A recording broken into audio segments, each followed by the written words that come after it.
अरे बच्चों, नमस्कार। कैसे हैं आप सभी? उम्मीद करती हूँ कि आप सभी सकुशल होंगे। हिंदी की कक्षा में आप सभी का स्वागत है। आज हम हिंदी गद्य की प्रमुख विधा कहानी के विषय में चर्चा करेंगे। बच्चों, क्या आप सभी कहानी के बारे में जानते हैं? बचपन में आप लोगों ने अपने दादा दादी, नाना नानी और बड़े बुजुर्गों से बहुत सारी कहानियाँ सुनी होंगी, जैसे राजा रानी की कहानी, कछुआ खरगोश की कहानी या श्रवण कुमार की कहानी। और कुछ कहानी की किताबों को भी आपने पढ़ा होगा, जैसे चंपक, नंदन, चाचा चौधरी, चकमक या बाल भारती इत्यादि। इन कहानियों में कोई ना कोई सीख अवश्य होती थी, जिसे हम इनके माध्यम से सीखते थे। चलिए, आज हम कक्षा 11 हिंदी के पाठ्यक्रम में सम्मिलित बलिदान कहानी के बारे में आप सभी से चर्चा करते हैं। इस कहानी के लेखक मुंशी प्रेमचंद जी हैं। आइए मुंशी प्रेमचंद जी के विषय में संक्षिप्त परिचय प्राप्त कर लें। प्रेमचंद जी का जन्म 31 जुलाई 1880 ईस्वी को वाराणसी के लमही ग्राम में हुआ था। इनका वास्तविक नाम धनपत राय था, किंतु प्रारंभ में ये अपनी कहानियां नवाब राय के नाम से लिखते थे। इनके पिता का नाम अजायब राय एवं माता का नाम आनंदी देवी था। प्रेमचंद का पहला कहानी संग्रह सोजे वतन है, जिसे अंग्रेजी शासन द्वारा जब्त कर लिया गया था। यहीं से प्रेमचंद ने नवाब राय नाम छोड़कर प्रेमचंद नाम से लिखना प्रारंभ किया। बच्चों, क्या आप बता सकते हैं उनको प्रेमचंद नाम किसने दिया? हाँ, बहुत अच्छा। इन्हें उर्दू पत्रिका जमाना के संपादक मुंशी दया नारायण निगम ने प्रेमचंद नाम दिया था। कथा साहित्य में इनके योगदान को देखते हुए ही इन्हें कथा सम्राट की उपाधि से भी विभूषित किया गया है। आइए इनकी प्रमुख रचनाओं के बारे में भी जानते हैं। इनके उपन्यासों में सेवा सदन, प्रेमाश्रम, रंगभूमि, प्रतिज्ञा, गबन, कर्मभूमि और गोदान प्रमुख रूप से आते हैं। मंगलसूत्र इनका अधूरा उपन्यास है।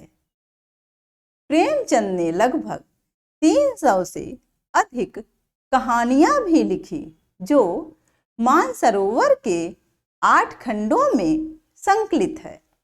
इनकी चर्चित कहानियों में 2 बैलों की कथा, ईदगाह, ठाकुर का कुआं, पूस की रात, कफन, बूढ़ी काकी, पंच परमेश्वर, बड़े घर की बेटी, नमक का दरोगा, शतरंज के खिलाड़ी और बलिदान प्रमुख हैं। इसके अतिरिक्त इन्होंने गद्य की अन्य विधाओं पर भी अपनी लेखनी चलाई। बच्चों, हम लोग बलिदान कहानी को जानने से पहले इस कहानी के प्रमुख पात्रों से भी परिचित हो लें। गिरधारी हरखू का बेटा है। यही कहानी का प्रमुख पात्र है। हरखू शक्कर का व्यापारी था, जो बाद में किसान बन गया।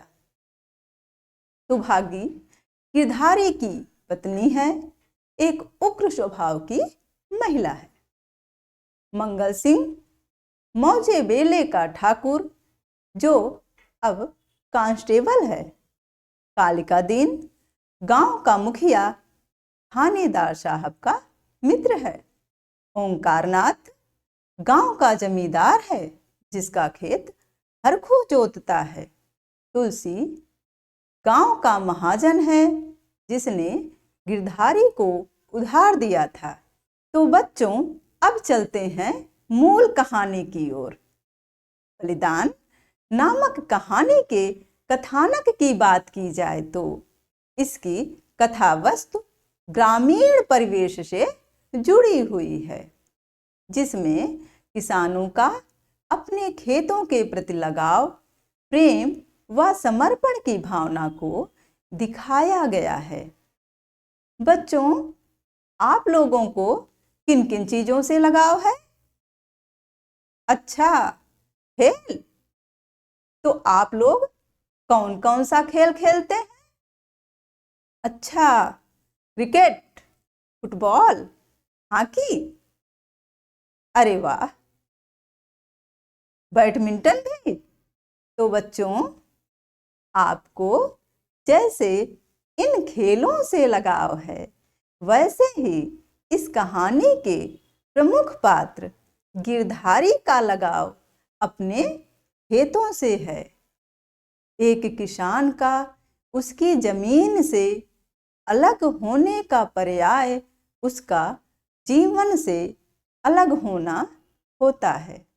किसान की इसी भावना को लेखक ने इस कहानी में बड़ी खूबसूरती से अभिव्यक्त किया है। लेखक ने हरखू और उसके बेटे गिरधारी को लेकर पूरी कहानी का ताना बाना बुना है। अच्छा, तो बच्चों, क्या आप जानते हैं बलिदान शब्द किससे जुड़ा है?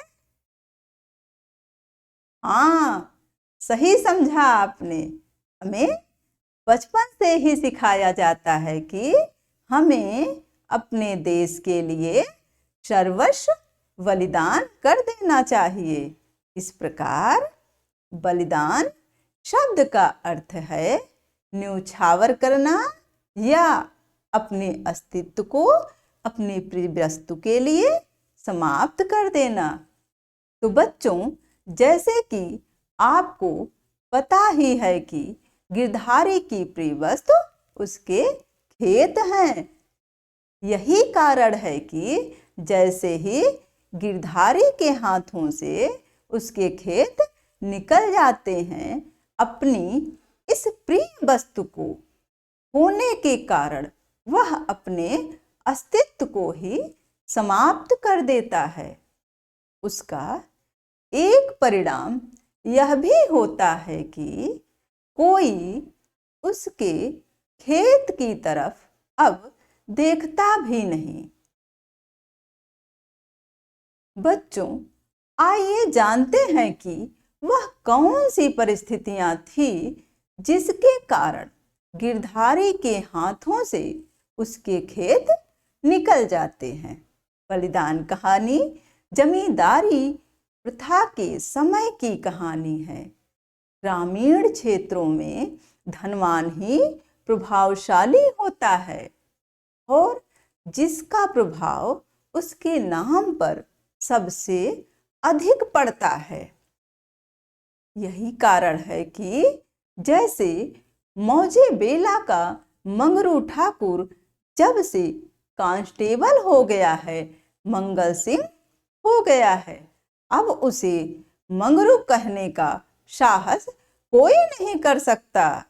इसी तरह हरखू भी 20 साल पहले हरखचंद्र कुर्मी था। उसका शक्कर का बड़ा कारोबार था और कई हल्की खेती होती थी, लेकिन देश में विदेशी शक्कर के आ जाने से उसका कारोबार मंदा पड़ गया और धीरे धीरे करके समाप्त हो गया। जब वह आर्थिक रूप से संपन्न था तो लोग उसे हरखचंद्र कहते थे, लेकिन जैसे ही उसका कारोबार समाप्त हुआ उसकी आर्थिक स्थिति खराब हुई, लोग उसे हरखू बुलाने लगे। अब हरखू के पास अब 2 बैल, 5 बीघा जमीन और 1 खल की खेती होती है। पहले जब हरखू बीमार पड़ता था, बिना दवाई के ही घरेलू उपचार से ही सही हो जाता था, लेकिन इस बार ऐसा बीमार पड़ा कि वह उठ ही नहीं पाया। 5 महीने कष्ट भोगने के बाद ठीक होली के दिन ही उसकी मृत्यु हो जाती है। गिरधारी बड़े ही धूमधाम से उसका अंतिम क्रिया कराया, लेकिन इसमें उसने बहुत अधिक धन खर्च कर दिया, जिसकी वजह से वो आर्थिक रूप से कमजोर हो गया। कुछ दिनों के व्यतीत होने के बाद जमींदार ओंकारनाथ ने गिरधारी को बुलाकर कहा कि नजराना देकर जमीन अपने पास रखो, हम लगान नहीं बढ़ाएंगे। वैसे कई लोग तुम्हारी जमीन लेने के लिए दूना नजराना और रकम देने को तैयार हैं। नजराना 100 रुपए से कम ना होगा। गिरधारी निराश और हताश होकर घर लौट आया।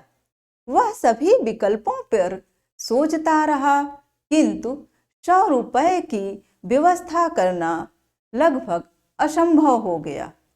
गांव के ओंकारनाथ ने उसकी जमीन अपने नाम करा लिया। उस दिन घर में चूल्हा नहीं जला। ऐसा लगा उसका बाप हरखू आज ही मरा है। बच्चों, कहानी के इस भाग के बाद आगे क्या हुआ होगा? क्या आप लोग इसके बारे में कुछ सोच सकते हैं? जैसे आपकी कोई प्रिय वस्तु आपसे छीन लिया जाए तो आपको कैसा लगेगा? अरे वाह, आप सही समझे, बहुत बुरा लगेगा। यही हालत कहानी में आगे गिरधारी की हुई। वह अब तक गृहस्थ था, समाज में मान था, उसकी मर्यादा थी। अब उसे मजदूरी करनी पड़ेगी। कुछ ही दिनों में उसके बैल भी बिक गए, जिसकी चिंता उसे अपने से अधिक थी। बैलों के जाने के बाद वह अंदर से और अधिक टूट गया। रात को गिरधारी ने कुछ नहीं खाया, चारपाई पर पड़ा रहा। सुबह उसकी पत्नी ने उसे चारों तरफ ढूंढा, किंतु वह कहीं नहीं मिला। गिरधारी को गायब हुए 6 महीने बीत गए। एक दिन सुबह उसकी पत्नी सुभागी ने देखा कि गिरधारी बैलों के नाद के पास सिर झुकाए खड़ा है। सुभागी उसकी तरफ बढ़ी तो गिरधारी पीछे हटता हुआ गायब हो गया। इसी तरह एक दिन सुबह अंधेरे कालिका दिन हल बैलों को लिए खेत पर पहुंचा और बैलों को हल में लगा ही रहा था कि देखा गिरधारी खेत की मेड़ पर खड़ा है। वह उससे बात करने आगे बढ़ा, लेकिन गिरधारी पीछे हटने लगा और पीछे वाले कुएं में कूद पड़ा। परिणाम स्वरूप अशिक्षा, निर्धनता और नियत ने उसको प्रेतात्मा बना दिया। अर्थात उस जमीन के लिए उसने आत्म बलिदान कर दिया। बच्चों, अब तक की कहानी से आपको क्या समझ में आया? क्योंकि आपको तो पता ही चल गया कि गिरधारी कुएं में कूदकर अपनी जान गंवा बैठा है। उसके इस बलिदान के बाद आखिर क्या हुआ होगा? तो आइए जानते हैं कि कहानी में आगे क्या होता है। गिरधारी के कुएं में कूदने के बाद कालिका दीन हल बैल छोड़कर गांव में भागा। पुनः कालिका की गिरधारी के खेतों में जाने की हिम्मत ना पड़ी। कालिका दीन ने गिरधारी के खेतों से इस्तीफा दे दिया, क्योंकि गिरधारी अपने खेतों के चारों तरफ मंडराया करता था। अंधेरा होते ही वह खेत के मेड़ पर आकर बैठ जाता था। कभी कभी रात में उसके रोने की आवाज भी सुनाई पड़ती थी। लाला ओंकारनाथ बहुत चाहते हैं कि कोई इन खेतों को ले ले, किंतु लोग नाम लेने से ही डरने लगते हैं। गिरधारी का बेटा अब ईंट के भट्ठे पर काम करने लगता है। घर में 20 रुपए महीना आने लगता है। उसकी नौकरी से घर की आर्थिक स्थिति में भी सुधार आता है। अब घर में दोनों वक्त तरकारी पकती है। जौ के बदले गेहूं के आटे की रोटी खाई जाती है। किंतु गांव में अब उसका कोई सम्मान नहीं था, क्योंकि गिरधारी का बेटा एक मजदूर था। सुभागी भी अब छिपी छिपी रहती थी और पंचायत में नहीं जाती थी, क्योंकि सुभागी एक मजदूर की माँ थी। इसलिए उसकी भी अब कोई इज्जत नहीं थी। तो बच्चों, आपको समझ में आ गया होगा कि बलिदान कहानी में तत्कालीन सामाजिक यथार्थ का चित्रण किया गया है। गिरधारी जैसे चरित्र स्वतंत्रता पूर्व के किसानों का प्रतिनिधित्व करते हैं, जो जमींदारों के शोषण की व्यवस्था में लगातार पिस रहे थे। इस कहानी के पात्रों के संवाद अत्यंत प्रभावी, मार्मिक एवं हृदय स्पर्शी हैं। बच्चों, इस कहानी में प्रयुक्त भाषा का एक उदाहरण देखिए। बेचारा टूटी खाट पर पड़ा राम नाम जप रहा था। मंगल सिंह ने कहा, बाबा, बिना दवा खाए अच्छे ना होंगे, कुनैन क्यों नहीं खाते? हरखू ने उदासीन भाव से कहा, तो लेते आना। इस प्रकार बच्चों, आपने देखा इस कहानी की भाषा कितनी सहज, प्रवाहपूर्ण और प्रभावशाली है। अच्छा, तो बच्चों, आपने यह कहानी सुनी।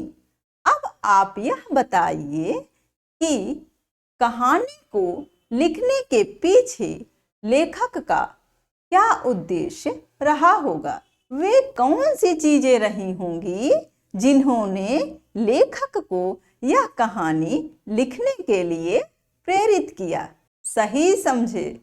बलिदान कहानी का उद्देश्य स्वतंत्रता पूर्व भारतीय किसान का यथार्थवादी दृष्टि से अंकन करना है। आजादी से पूर्व भारतीय किसान इस हद तक जमींदार के शोषण तंत्र में फंस जाता था कि अंत में उसे आत्म बलिदान भी कर देना पड़ता था। जमींदार, कृषक और मजदूर, इन तीनों के त्रासद संबंधों को जनसामान्य के सामने लाना ही लेखक का उद्देश्य रहा है। एक किसान स्वयं को भूमिहीन मजदूर बनने से रोकने के लिए हर संभव प्रयास करता है। गांव में जहां एक किसान को इज्जत की दृष्टि से देखा जाता था, वहीं किसान से मजदूर बन गया व्यक्ति लोगों के तिरस्कार और उपेक्षा का पात्र बन जाता था। इस प्रकार बलिदान कहानी भारतीय किसान के दुखों की गाथा है, जिसे गिरधारी के बलिदान के माध्यम से प्रस्तुत किया गया है। बच्चों, आपने बलिदान कहानी सुनी। उम्मीद करती हूँ कि आप सभी को बलिदान कहानी रुचिकर लगी होगी। अब चलते हैं गृह कार्य की तरफ। बच्चों, इस कहानी में प्रस्तुत किसान और आज के किसान में आप सभी को क्या क्या समानताएं और विषमताएं देखने को मिलती हैं? अपनी भाषा में लिखिए। धन्यवाद।